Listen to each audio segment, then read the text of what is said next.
Aşı reddi ve tereddütünün sonuçlarına değinecek olursak, aşılanma oranlarının düşmesi, kızamık, kaba kulak, boğmaca gibi hastalıkların yeniden yayılmasına neden olabiliyor.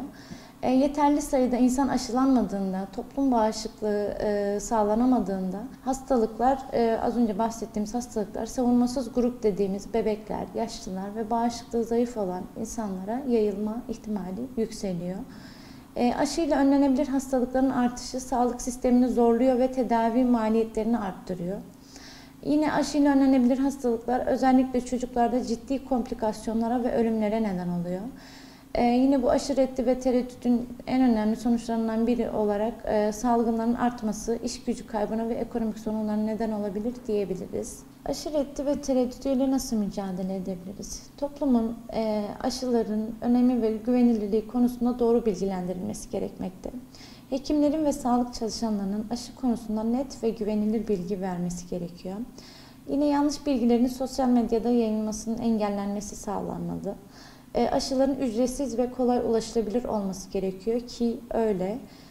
Dini liderler, öğretmenler ve toplum önderlerinin aşıyı desteklemesi toplum üzerinde olumlu etki yaratabilir. Sağlık çalışanlarının aşı reddi yapan bireylere, kişilerle empati kurarak onların endişelerini dinleyip doğru bilgiyi ulaştırmaları çok önemli oluyor. Biz sağlık çalışanları olarak genişletilmiş bağışıklama programı kapsamında iyi ve güvenilir aşı uygulamaları gerçekleştirmeye çalışıyoruz. İyi ve güvenilir aşı uygulaması dediğimiz şey nedir? 7 tane doğrudan ulaşıyor. Doğru aşının doğru zamanda, doğru dozda, doğru aralıklarla, doğru sayıda, doğru kişiye, doğru yerde uygulanması iyi ve güvenilir aşı uygulaması oluyor bizim için. Peki doğru aşı dediğimiz şey nedir? Doğru aşı da etkin, etkili ve güvenli aşı dediğimiz durumdur. Bir aşının doğru aşı olup olmadığını, yani etkin, etkili ve güvenli aşı olup olmadığını da aşı üretim süreçlerinden, aşı takip sistemi ve soğuk zincirden ve bir de aşı sonrası istenmeyen etki izlemi ve bildiriminden anlayabiliyoruz. Sonuç olarak aşılar modern tıbbın en büyük başarılarından biridir ve insanlık tarihinde milyonlarca hayat kurtarmıştır. Aşıların tarihsel başarıları bulaşıcı hastalıklarla mücadelede çığır açmış ve toplum sağlığını kökten değiştirmiştir.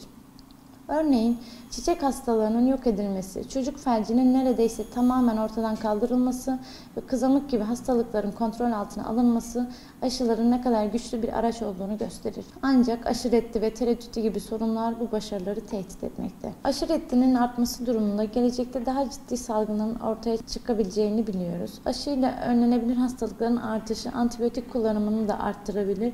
Dolayısıyla antibiyotik direncini de geliştirebileceğini biliyoruz.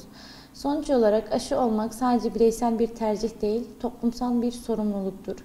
Herkesin aşı olarak savunmasız grupları korumaya yardımcı olmasını istiyoruz.